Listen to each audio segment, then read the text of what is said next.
Stock के अंदर trading करनी है तो हम कैसे करेंगे। पिछली वीडियो में मैंने आपको बहुत सारी चीज़ें। Hi everyone, so in this video we will discover कि अगर हमें मान लीजिए कि किसी स्टॉक के अंदर ट्रेडिंग करनी है तो हम कैसे करेंगे। पिछली वीडियो में मैंने आपको बहुत सारी चीज़ें बताई थी और मैंने ट्रेंडी लाइन के बारे में आपको बताया था कि क्या होता है अगर आप किसी स्टॉक के अंदर काम करना चाहते हो। तो देखो, जब भी हम स्टॉक का नाम लेते हैं, स्टॉक के अंदर हम काम करना चाहते हैं, तो सबसे पहले हमें क्या करना होता है कि किसी भी स्टॉक के पीछे फंडामेंटल और टेक्निकल एनालिसिस दोनों करनी पड़ती है। अब जैसे ही मैं बोला फंडामेंटल एनालिसिस, तो फंडामेंटल एनालिसिस एक बिगर पार्ट हो जाता है जिसके अंदर हम क्या करते हैं, कंपनी के फाइनेंशियल्स डेटा को, प्रोजेक्शंस को, प्रॉफिट को, अर्निंग पर शेयर्स को, पी रेशियोज को, एक्सपेंशंस को, आने वाले डील्स के बारे में हम डिस्कस करते हैं। लेकिन जब हम बात करते हैं टेक्निकल्स की, तो टेक्निकल्स के अंदर हम क्या करते हैं, प्रॉपर स्क्रीनर लगा के हम देखते हैं कौन सा पर्टिकुलर चार्ट पैटर्न ब्रेकआउट कर रहा है, कौन सा स्टॉक नीचे जा रहा है। उस हिसाब से हम एनालिसिस और उस हिसाब से हम क्या करते हैं, अपना पूरा का पूरा कॉन्सेप्ट लगाकर काम करते हैं। Now coming to this particular thing, अगर मैं देखूं यहाँ पर, तो सबसे पहले मेरे पास दो हैं। एक तो मैं यहाँ पर देखो स्क्रीनर यूज कर सकता हूँ और एक मैं आपको बताना चाहता हूँ चार्टिंग। ठीक है, ये तीन टैब आप लोग एकदम आराम से रख लो अपने पास, क्योंकि इनका बहुत बड़ा यूज करने वाले हैं अपन। ठीक है, अब देखो चार्टिंग सबसे इजी टूल है जिसको आप स्टॉक के लिए यूज कर सकते हो। यहाँ पर आप देखो, यहाँ पर कई सारे स्क्रीनर जो है फ्रीली अवेलेबल है आपके लिए, जैसे कैंडल स्टिक पैटर्न का scanner, most loved scanner, fundamental scan. अब जब मैं फंडामेंटल स्कैन की बात करता हूँ, तो ऐसे स्टॉक्स जो 200% लार्ज कैप स्टॉक्स, तो आप यहाँ पर देख रहे होगे कि कौन से स्टॉक को आप यहाँ पर ले सकते हो, उसकी पूरी की पूरी एक तरीके की एल्गोरिदम सेट है यहाँ पर। जैसे मान लो मेरे को यार कुछ ऐसे स्टॉक चाहिए जो अंडर वैल्यूड है, तो यहाँ पर देखो कोड मेरे को मिल गया और यहाँ पर मुझे मिल रहा है ऐसे स्टॉक के नेम जो अंडर वैल्यूड है। अंडर वैल्यूड का मतलब जो बुक वैल्यू से नीचे चल रहे हैं। अंडर वैल्यूड वो स्टॉक्स होते हैं जो मार्केट वैल्यू के नीचे चलते हैं, और उनके अंदर अगर आप पैसा लगाते हो तो चांसेस आर स्टिल हायर कि आप कम समय में अगर स्टॉक चल गया तो आपको अच्छा खासा पैसा देगा। जैसे अगर मैं ओरिकॉन इंटरप्राइजेज लिमिटेड की बात करता हूँ, अब देखो ओरिकॉन इंटरप्राइजेज कई दिन से अपने इस पर्टिकुलर जोन पे ट्रेड कर रहा है, कई दिन से 41-42 रुपए के आसपास का है। लिक्विड स्टॉक है, इलिक्विड स्टॉक है, इसको हम पेनी स्टॉक भी बोलते हैं कभी कभार। तो अगर आप यहाँ पर देखो कई दिन से अपने पर्टिकुलर जोन पर चल रहा है, बहुत दिन से ये कंसोलिडेशन फेज में है। जो मैं अभी कर रहा हूँ उसको हम लोग कहते हैं टेक्निकल एनालिसिस। हमने एक स्टॉक लिया जो अंडर वैल्यूड है, हमने उसकी एनालिसिस की और हमें एनालिसिस में ये पता चल रहा है कि मार्केट कहीं ना कहीं एक बहुत बड़े एक जोन के बाद यहाँ पर थोड़ा सा बुलिश कैंडल बना रहा है, और यहाँ पर जो बार है, जो मूविंग एवरेज का कन्वर्जेंस है, वो कन्वर्जेंस और डाइवर्जेंस के बेसिस पर हम कह सकते हैं कि थोड़ा सा यहाँ पर जो है वो बढ़ रहा है स्टॉक, तो खरीदारी हो रही है। अगर आप इसको डे वाइज टाइम फ्रेम पर देखना चाहोगे, तो डे वाइज टाइम फ्रेम पे भी अगर आप देखोगे तो आपको स्टॉक कुछ इस तरीके से दिखेगा कि स्टॉक ने रिलेटिवली देखो एक अच्छा परफॉर्मेंस दिया है। यहाँ से करीब करीब स्टॉक अभी 12% के आसपास उठ गया है। क्यों? क्योंकि ये प्रॉपर अगर आप देख रहे होगे तो यहाँ पर प्रॉपर आप एक तरीके का वो पा रहे होगे कि प्रॉपर हमारे पास एक सपोर्ट यहाँ पर बना हुआ है। तो जब सपोर्ट हमारे यहाँ पर बना हुआ है, जैसे मैं अगर यहाँ पर दिखाऊं आपको, ये देखो ये एक प्रॉपर सपोर्ट मार्केट का बना हुआ है। अब आपने क्या देखा कि भाई मार्केट में एक बार सपोर्ट हुआ, दूसरे बार सपोर्ट हुआ, और 30 रुपीज से इसका मूवमेंट 41 रुपीज तक हुआ है।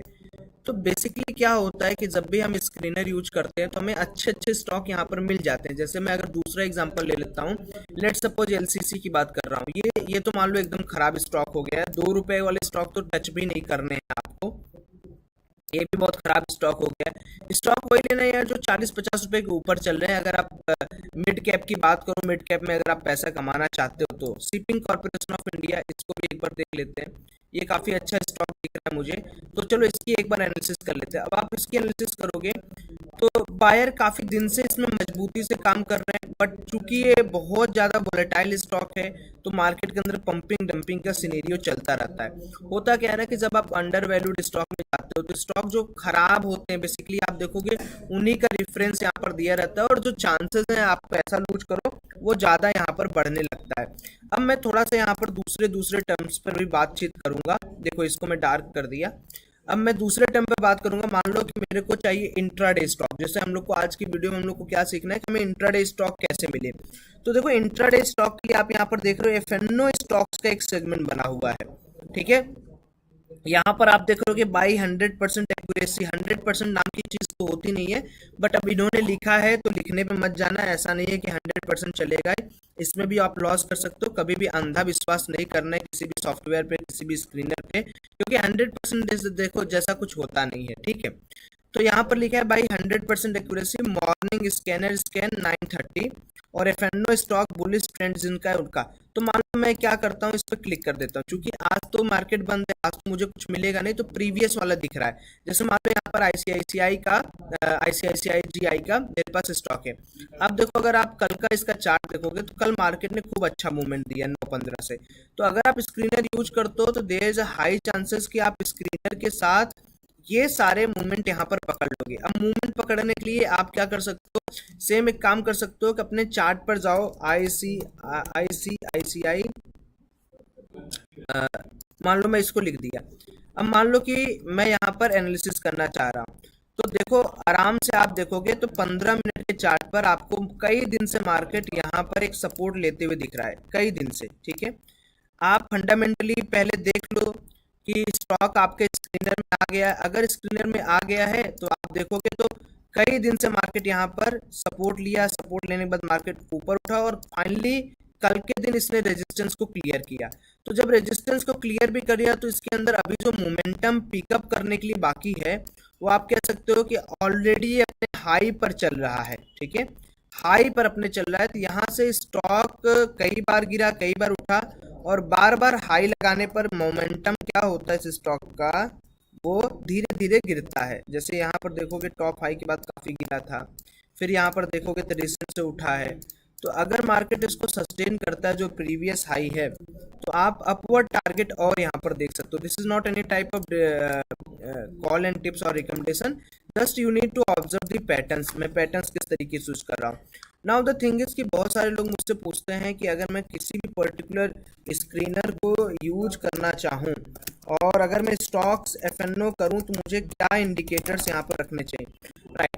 तो हम यहाँ पर सबसे पहले क्या क्या चीज करते हैं, जब भी मुझे किसी भी पर्टिकुलर स्टॉक को देखना होता है, सबसे पहले यहाँ पर मैं डेली मूविंग एवरेज, या आप इसको बोल सकते हो मूविंग एवरेजेस, मैं सबसे पहले यहाँ पर मूविंग एवरेजेस लगाता हूँ, एक्सपोनेंशियल सिंपल मूविंग एवरेज, और दूसरा मैं लगाता हूँ एक्सपोनेंशियल। अब देखो जब मैं सिंपल मूविंग एवरेज लगाता हूँ तो ये सिंपल मूविंग एवरेज मेरा 30 कैंडल का होता है, रिसेंट का 30 कैंडल का मूविंग एवरेज होता है।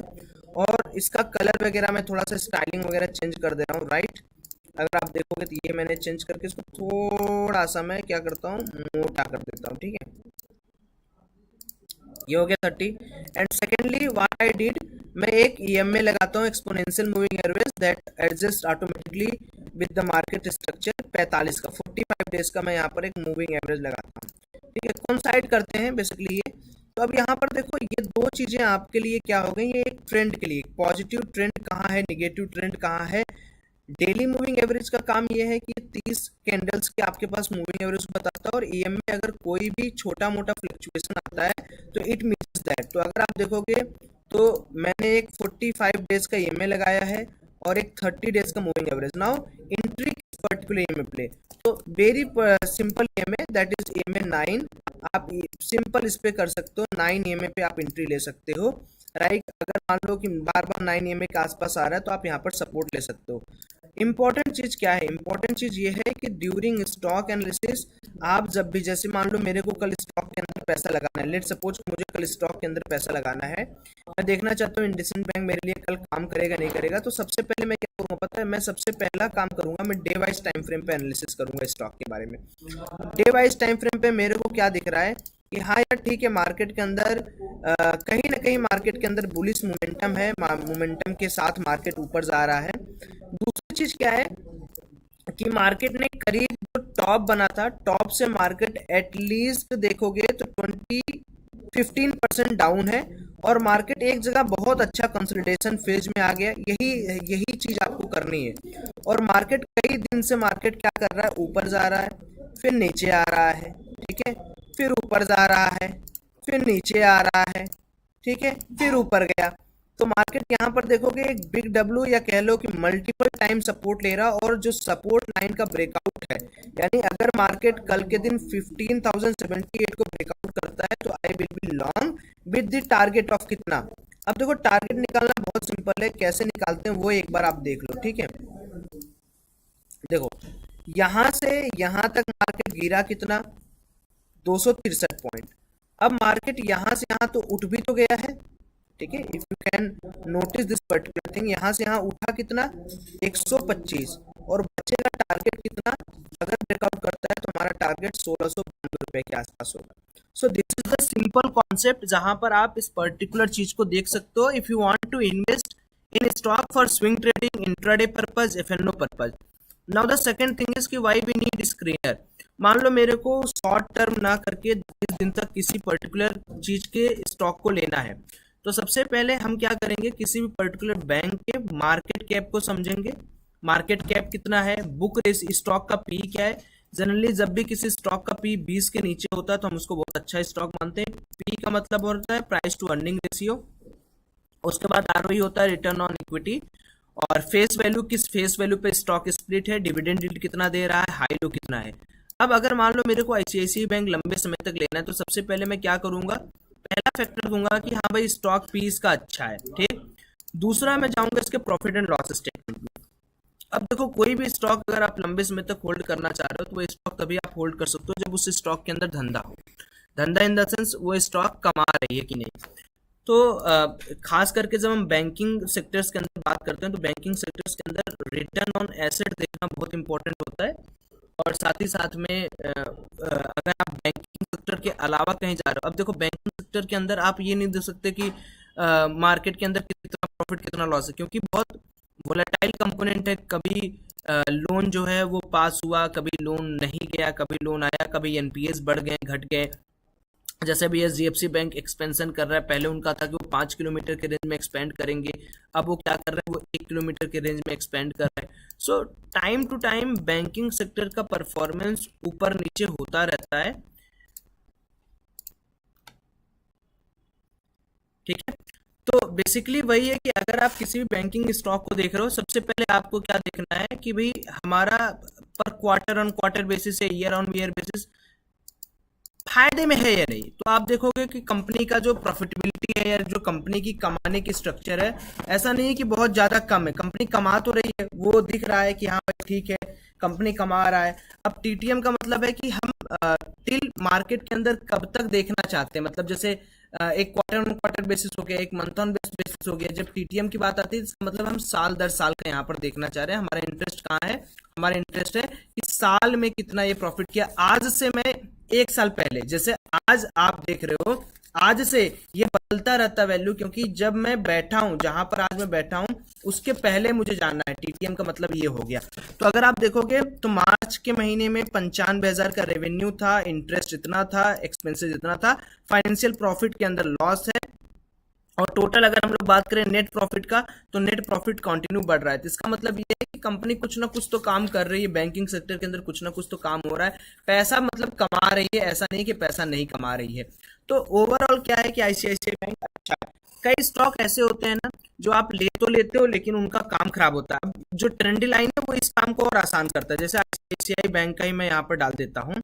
अब जैसे वहां पर मैंने एक एक चीज खुद से किया, तो ये लोग क्या करते हैं, ये लोग थोड़ा सा अपनी तरीके से काम करके दिखा देते हैं। देखो अभी क्या है कि अगर आप देखोगे तो इसमें आपको क्या दिख रहा है, ड्यूरेबिलिटी स्कोर 45 है, वैल्यूएशन स्कोर इतना है, फॉरकास्टर देख सकते हो, स्टॉक का रिपोर्ट देख सकते हो, बाय सेल जोन देख सकते हो, एफएनओ इसका देख सकते हो, सारी चीजें आपको मिल जाएंगी। हालांकि ये पेड है, फ्री में आपको कम ही चीज यहाँ पर मिलेगा, पेड में काफी चीजें आपको यहाँ पर मिल जाती है। आप डाउनलोड करके इसका पूरा का पूरा डेटा देख सकते हो। जैसे मैंने यहाँ डाउनलोड किया ना, तो अब मैं देखो इसका पूरा डेटा, इसके पूरे कॉन्ट्रैक्ट को देख सकता हूँ कि कॉन्ट्रैक्ट के अंदर क्या है, कैसे है, कितना इन्होंने बेचा, कितना इन्होंने खरीदा। तो जो मैं आपको बता रहा हूँ it's basically for stock FnO, कि अगर आप एफएनओ करना चाहते हैं ना, इन कि कौन का प्राइस कितने कितना है, कितना परसेंट चेंज हुआ है। तो आपके सामने कई सारे सिस्टम है कि आप स्टॉक एफएनओ करना चाहते हो, आप खरीदना चाहते हो, चार्ट के बेसिस पर क्या क्या कितने ट्रेडेड हो रहे हैं, क्या है, शॉर्ट क्या क्या है, काम आप यहाँ पर भी कर सकते हो। यहाँ पर आप फ्यूचर्स के लाइव स्क्रीन्स देख सकते हो कि कौन सा चल रहा है, कितना चल रहा है, किसकी ओआई ज़्यादा है। तो ओवरऑल आपको तीनों जो टूल है वो मैं चलाना आपको सिखाई दिया हूँ। ज़्यादा करके मैं देखो चार्टिंग पर पहले क्या करता हूँ, स्कैन कर लेता हूँ, उसके बाद मैं ट्रेंडी लाइन में डाल देता हूँ कि मान लो अगर मुझे ये लंबे देर तक ये चाहिए तो मैं किस तरीके से काम कर सकता हूँ, किस तरीके से नहीं काम कर सकता हूँ। होप आपको चीज़ें समझ में आई होगी। मिलते हैं नेक्स्ट वीडियो में, तब तक के लिए अपना ख्याल रखिए।